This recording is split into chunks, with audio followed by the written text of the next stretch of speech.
कहानी की शुरुआत होती है एक शरारती लड़के थियो से। ये ऐसा लड़का है जो खुद मेहनत करने की बजाय दूसरों को वीडियो गेम का लालच देकर अपना होमवर्क करवा लेता है। घर में भी सीधा दरवाजे से आने की जगह पाइप पकड़कर खिड़की से अपने कमरे में घुसना इसकी आदत है। एक दिन थियो छत पर बैठा केला खा रहा होता है। जैसे ही वो छिलका नीचे फेंकता है, अचानक हवा में एक अजीब सा पोर्टल खुलता है और छिलका गायब हो जाता है। थियो को नीचे गिरने की आवाज तक नहीं आती। वो चौंक जाता है, पीछे मुड़कर देखता है, फिर नीचे जाकर चेक करता है, लेकिन वहाँ कुछ भी नहीं मिलता। अब उसकी क्यूरियोसिटी और बढ़ जाती है।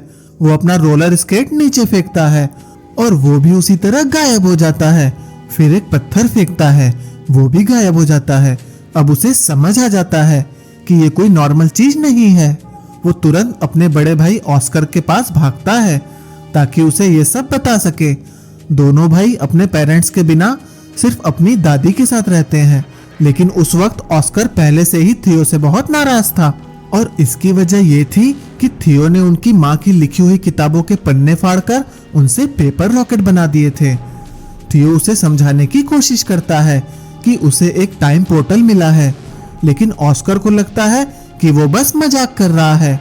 असल में उनकी माँ अचानक गायब हो गई थी। थियो को लगता है कि वो किसी के साथ चली गई होगी, लेकिन ऑस्कर इस बात को मानने को तैयार नहीं है।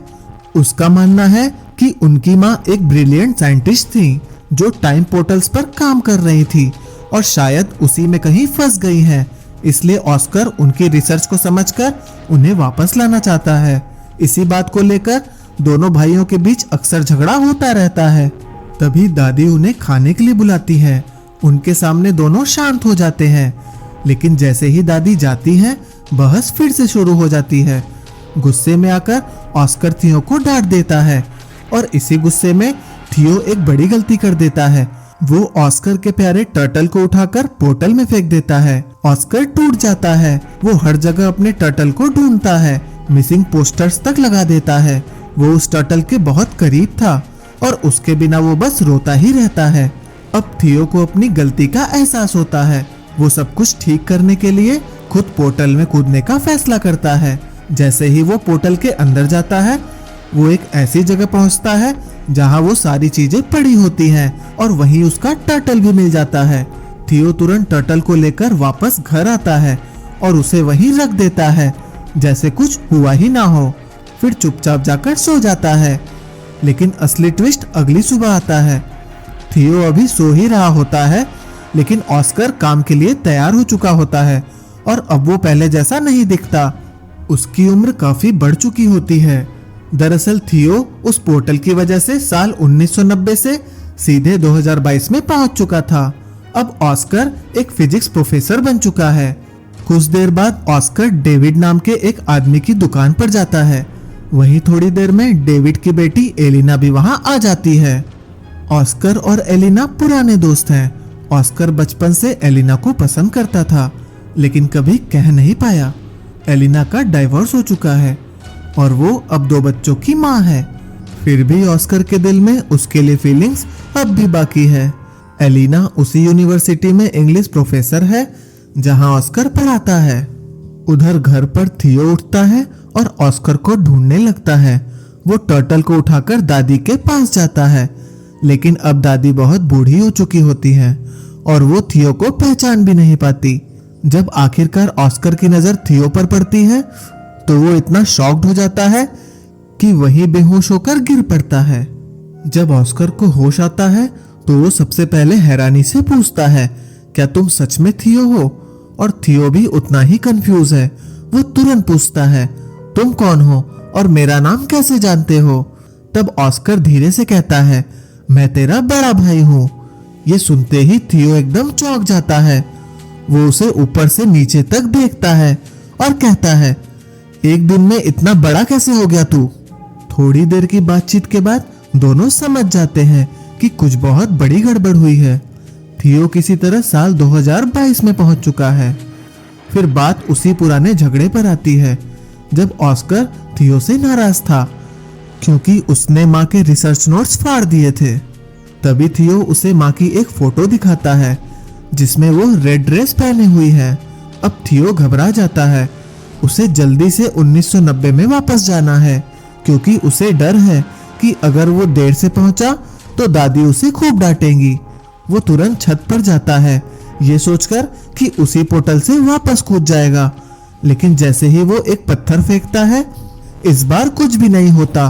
पत्थर सीधा नीचे गिर जाता है, यानी वो पोर्टल अब 2022 में बंद हो चुका था।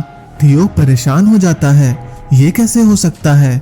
तब ऑस्कर उसे समझाता है कि टाइम ट्रेवल कोई आसान चीज नहीं है। जिस रास्ते से वो यहाँ आया है, जरूरी नहीं कि वही रास्ता उसे वापस भी ले जाए। अब ऑस्कर डिसाइड करता है कि उन्हें कोई दूसरा पोर्टल ढूंढना होगा जो 2022 से 1990 तक का रास्ता खोल सके। इस सिलसिले में वो थियो को अपने एक सीनियर प्रोफेसर के पास लेकर जाता है, लेकिन प्रोफेसर उनकी बात सुनकर साफ कह देता है कि साइंस ने बहुत तरक्की कर ली है, पर टाइम पोर्टल जैसी कोई चीज असल में पॉसिबल नहीं है। ये सुनकर दोनों थोड़ा निराश होकर वापस लौट आते हैं। उधर थियो इस नई दुनिया को देखकर दंग रह जाता है। हर चीज उसके लिए नई है। वो ऑस्कर का फोन देखकर पूछता है, ये क्या है। ऑस्कर मुस्कुराते हुए समझाता है, ये फोन है, लेकिन पुराने वाले फोन जैसा नहीं। लेकिन फिर वो बात को सीरियस करते हुए कहता है, अभी हमें इन सब चीजों से ज्यादा पोर्टल पर ध्यान देना है, तुझे वापस जाना है। तभी थियो को अचानक कुछ याद आता है। वो बताता है, जब वो माँ के रिसर्च पेपर फाड़कर रॉकेट बना रहा था, तब उसे एक हैंड रिटन लिस्ट मिली थी और मजाक में उसने उसे डिक्शनरी के अंदर छुपा दिया था। अब दोनों को उम्मीद जगती है कि शायद उसी लिस्ट में कोई क्लू मिल जाए। वो दादी से उस डिक्शनरी के बारे में पूछते हैं, तो दादी बताती है कि उन्होंने वो डिक्शनरी डेविड को दे दी थी। अगली सुबह ऑस्कर तैयार होकर कहता है कि वो डेविड से मिलने जा रहा है और थियो को सख्त हिदायत देता है कि घर से बाहर मत निकलना। लेकिन थियो आखिर थियो है। वो चुपचाप घर से निकल जाता है और सीधे एक बड़े से मॉल में पहुंच जाता है। मॉल की चमक दमक और नए गैजेट्स देखकर वो पूरी तरह हैरान रह जाता है। खासकर जब वो एक वीआर हेडसेट ट्राई करता है तो एक्साइटमेंट में गलती से उसे तोड़ देता है। अब मजबूरी में ऑस्कर को वहां बुलाया जाता है और सारा नुकसान उसे भरना पड़ता है। ऑस्कर गुस्से में थियो को अच्छी तरह डांटता है क्योंकि उसने उसकी बात नहीं मानी। इसके बाद दोनों सीधे डेविड के डिपार्टमेंटल स्टोर पहुंचते हैं उस डिक्शनरी को ढूंढने के लिए। वहां डेविड उन्हें बताता है कि डिक्शनरी दुकान पर नहीं बल्कि उसके घर पर रखी हुई है। तभी वहां एलिना आ जाती है और उसे देखकर थियो एकदम हैरान रह जाता है। उसके दिमाग में यही चल रहा होता है, ये इतनी बड़ी होकर इतनी खूबसूरत कैसे हो गई। एलिना भी कंफ्यूज हो जाती है। वो ऑस्कर से पूछती है, ये बच्चा कौन है और उसे मेरा नाम कैसे पता। ऑस्कर तुरंत बात को संभालते हुए झूठ बोल देता है, ये मेरे कजन का बेटा है। माहौल ऑकवर्ड होने से पहले ही ऑस्कर टॉपिक बदल देता है और एलिना उन्हें अपने घर चलने के लिए कह देती है। घर पहुंचते ही दिखता है कि उसके दोनों बच्चे वीडियो गेम्स में पूरी तरह डूबे हुए हैं। थियो ये सब देखकर लिटरली शॉक्ड रह जाता है। इतनी एडवांस गेम्स उसने पहले कभी नहीं देखी थी। वो तुरंत एलिना के बेटे जेन के साथ खेलने लग जाता है। उधर ऑस्कर को डिक्शनरी में वो हैंड रिटेन लिस्ट मिल जाती है। वो थियो को इशारा करता है कि अब चलने का समय हो गया है, लेकिन थियो तो गेम में पूरी तरह खो चुका होता है। ये देखकर एलिना कहती है, थोड़ी देर और खेलने दो, मैं खुद इसे घर छोड़ दूंगी। लेकिन खेलते खेलते सिचुएशन बदल जाती है। एलिना के बच्चे थियो का मजाक उड़ाने लगते हैं क्योंकि उसे मॉडर्न गेम्स का कोई एक्सपीरियंस ही नहीं है। वापस घर आकर दोनों भाई फिर से काम में लग जाते हैं। छत पर जाकर ऑस्कर बताता है कि उस लिस्ट में अलग अलग जगहों के कोऑर्डिनेट्स लिखे हुए हैं जहां शायद पोर्टल्स हो सकते हैं। अब दोनों उन जगहों पर चीजें फेंककर पोर्टल्स ढूंढने लगते हैं, लेकिन हर बार उन्हें सिर्फ निराशा ही मिलती है। ऑस्कर को लगता है कि शायद उसकी कैलकुलेशंस में गलती है, इसलिए वो फिर से सब कुछ सॉल्व करने बैठ जाता है। इसी बीच थियो उससे सवाल पूछता है, तुम हमेशा अकेले क्यों रहते हो? क्या तुम्हारा कोई दोस्त नहीं है? और एलिना को आज तक अपने दिल की बात क्यों नहीं बताई? ऑस्कर बिना ऊपर देखे बस इतना कहता है कि उसका डाइवोर्स हो चुका है। लेकिन मुझे नहीं लगता कि हमारे बीच कुछ हो सकता है। थियो ये सुनकर चुप हो जाता है, लेकिन दिमाग में कुछ और ही चल रहा होता है। बिना बताए वो ऑस्कर के फोन से मैसेज करके डेविड, एलिना और उसके बच्चे को डिनर पर बुला लेता है। जब सब लोग अचानक दरवाजे पर पहुंचते हैं तो ऑस्कर हैरान रह जाता है। थियो मुस्कुराते हुए कहता है कि इन्हें मैंने बुलाया है। अब ऑस्कर उसकी शरारत समझ जाता है, लेकिन इस डिनर का एक अच्छा असर भी होता है। ऑस्कर और एलिना के बीच की दूरी थोड़ी कम हो जाती है। अगले दिन एलिना थियो को शॉपिंग पर ले जाती है, उसे नए कपड़े दिलवाती है। ट्रायल रूम के अंदर थियो फिर से अपनी आदत के मुताबिक फुटबॉल की मजाकिया कमेंट्री करने लगता है, और बस यही वो मोमेंट होता है जहां एलिना सब समझ जाती है। वो उसे गले लगाकर कहती है, तू थियो है ना? फिर हैरानी से पूछती है, इतने सालों बाद भी तेरी उम्र क्यों नहीं बढ़ी? तब थियो सच्चाई बता देता है कि वो एक टाइम पोर्टल के जरिए सीधे 1990 से 2022 में आ गया है। एलिना को यकीन तो नहीं होता, लेकिन सामने खड़ा सच झूठ नहीं लग रहा था। वो ऑस्कर से कंफर्म करती है। ऑस्कर छत पर जाकर एक पत्थर नीचे फेंकता है, और इस बार पत्थर नीचे जाने की बजाय ऊपर उछलकर वापस आ जाता है, यानी वहां सच में पोर्टल मौजूद है। अब ऑस्कर समझाता है कि पोर्टल्स 3 तरह के होते हैं। पहला, जो सीधे एक समय से दूसरे समय में ले जाते हैं। दूसरा, जो आपको किसी भी रैंडम समय में फेंक देते हैं। और तीसरा, सबसे खतरनाक, जहां से वापस निकलना लगभग नामुमकिन होता है। थियो पहले वाले पोर्टल से 2022 में आया था, लेकिन अब उन्हें वैसा ही सही पोर्टल ढूंढना होगा जिससे वो वापस 1990 में जा सके। इसके बाद तीनों मिलकर रोज रिसर्च करने लगते हैं। एलिना का रोज घर आना अब ऑस्कर को अच्छा लगने लगता है। वो अकेले में खुश होकर नाचने भी लगता है, लेकिन एलिना अंदर से खुश नहीं है, क्योंकि उसे डर है कि अगर थियो पास्ट में गया तो फ्यूचर बदल सकता है। हो सकता है उसके बच्चे कभी पैदा ही ना हो। वो अपने बच्चों से बहुत प्यार करती है। ऑस्कर उसे भरोसा दिलाता है कि वो कुछ भी ऐसा नहीं होने देगा जिससे उसकी जिंदगी पर असर पड़े। अब सबसे बड़ा सवाल था कि ऐसा क्या किया जाए कि पास्ट भी ना बदले और फ्यूचर भी सुरक्षित रहे। तभी थियो एक आइडिया देता है। वो कहता है कि अगर वो एलिना के बच्चों की मदद से पास्ट में जाएगा तो इसका मतलब कि वो बच्चे फ्यूचर में पैदा होंगे ही, क्योंकि अगर वो पैदा ही नहीं होते तो उसकी मदद करने के लिए पास्ट में पहुंचते ही नहीं। ये लॉजिक सबको सही लगता है। अब तीनों बच्चे थियो, ब्रेंडा और नेथन मैथ की मदद से एक बीच लोकेट करते हैं जहां शायद पोर्टल हो सकता है। थियो बिना वक्त गवाए पानी में कूद जाता है, और मजबूरी में ब्रेंडा और नेथन को भी उसके पीछे कूदना पड़ता है। लेकिन जैसे ही वो किनारे पहुंचते हैं, तीनों के होश उड़ जाते हैं। जहां पहले एक पूरा शहर था, वहां अब सिर्फ पहाड़ और खाली जमीन है। इसका मतलब साफ था, वो पास्ट में तो आ गए हैं, लेकिन 1990 में नहीं, बल्कि उससे भी पहले 1949 में। अब तीनों एक अनजान दुनिया में फंसे हुए हैं। असल में उन्होंने दूसरे टाइप के पोर्टल का इस्तेमाल कर लिया था, जो आपको किसी भी रैंडम समय में पहुंचा देता है। उधर 2022 में एलिना घबराकर ऑस्कर को फोन करती है और बताती है कि थियो और बच्चे गायब हैं। ऑस्कर समझ जाता है कि कुछ गड़बड़ हो गई है। वो कहता है शायद उन्हें पोर्टल मिल गया है, लेकिन सही वाला नहीं। अब उन्हें भी उन्हें ढूंढने के लिए उस पोर्टल में जाना पड़ेगा। इधर 1949 में तीनों बच्चे बुरी हालत में हैं।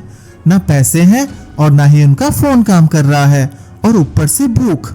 तभी ब्रेंडा और नेथन एक आइडिया देते हैं, क्यों ना हम अपने गैजेट्स का इस्तेमाल करके एक माइंड रीडिंग मैजिक शो करें।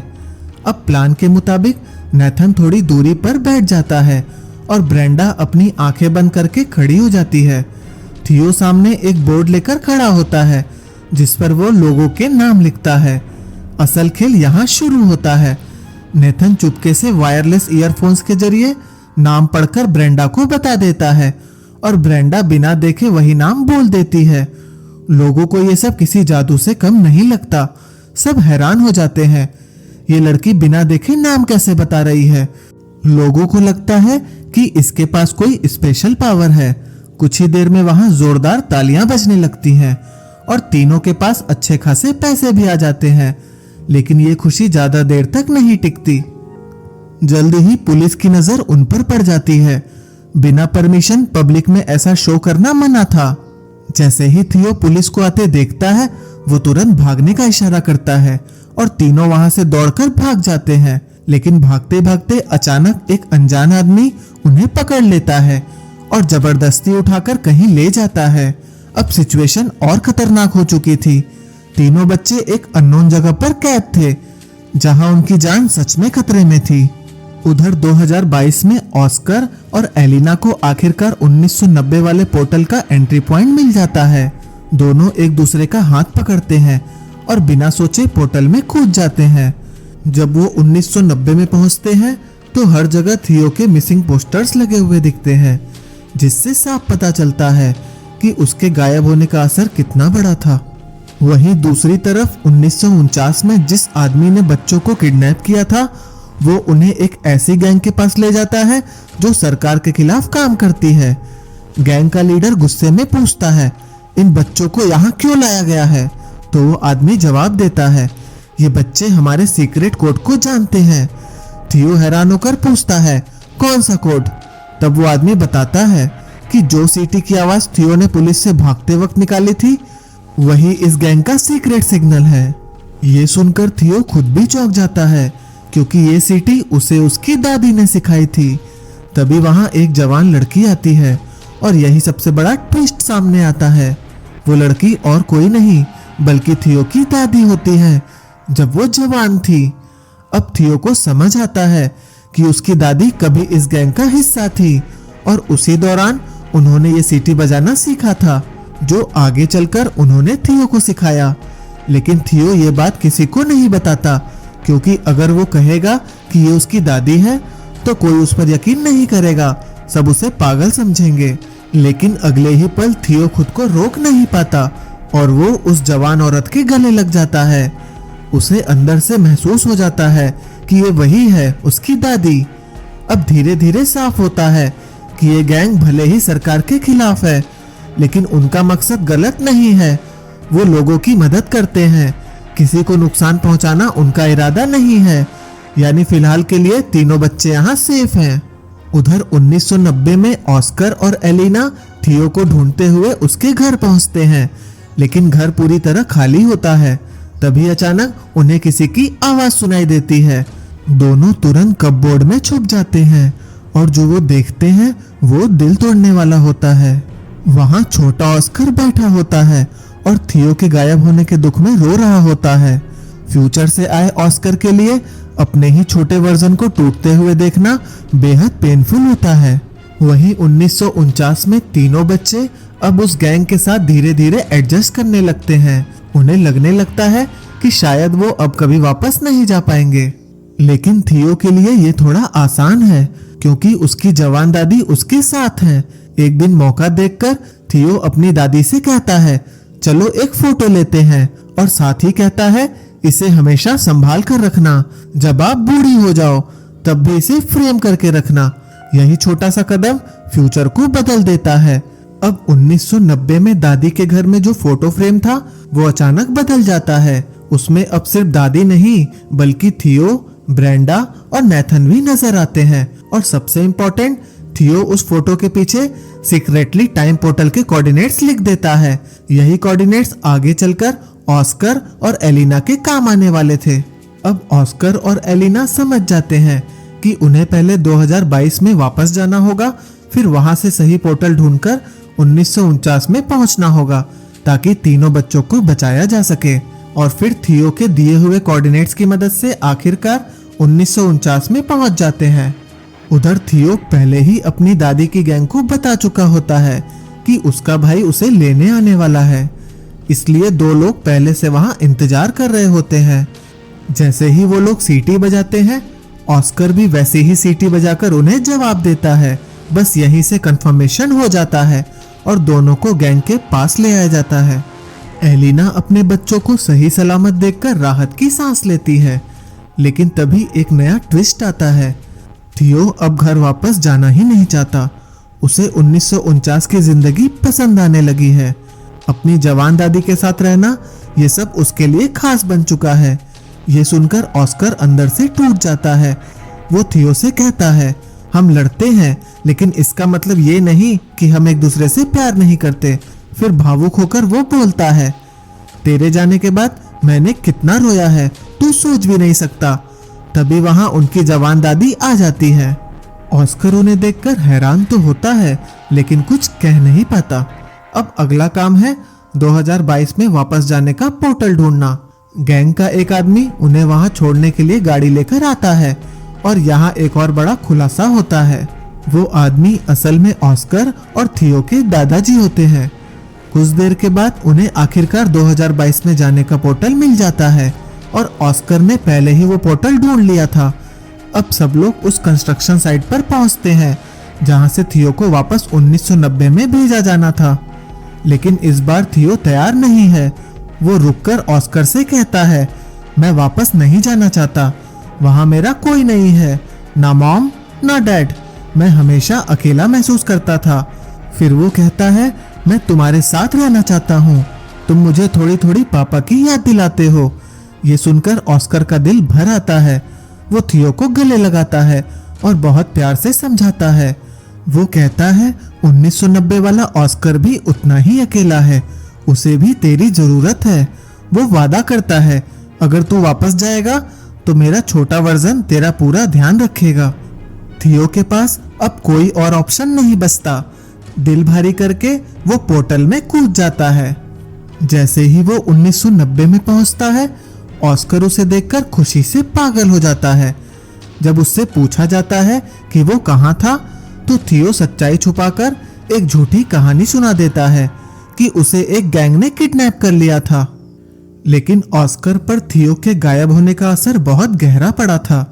अब वो धीरे धीरे ये मानने लगा था कि शायद उनकी माँ सच में उन्हें छोड़कर चली गई है।